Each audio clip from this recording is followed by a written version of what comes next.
മോളെ ഈ ആഴ്ച വരുന്നത് ബിനീഷ് ചണൂർ എന്ന് പറഞ്ഞ ഒരു അതുല്യ പ്രതികരണം.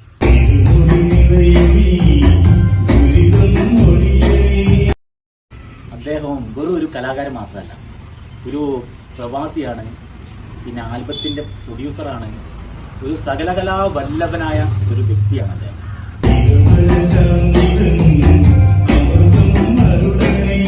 നമ്മുടെ മലയാളത്തിന്റെ പ്രശസ്ത ഗായകനായ മധു ബാലകൃഷ്ണനെ കൊണ്ട് അദ്ദേഹം നല്ലൊരു ഗാനം അദ്ദേഹത്തിന്റെ ആൽബത്തിൽ പാടിച്ച ഒരു വ്യക്തി കൂടിയാണ്.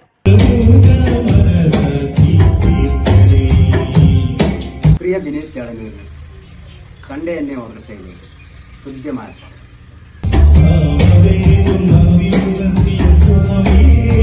സൺഡേ എന്നെ ഓർക്കസ്ട്രയിൽ നിങ്ങൾക്കും പാടാം. ഞങ്ങളുടെ ചാനലിൽ വന്ന് നിങ്ങൾ ഒരു കമന്റ് മാത്രം ചെയ്താൽ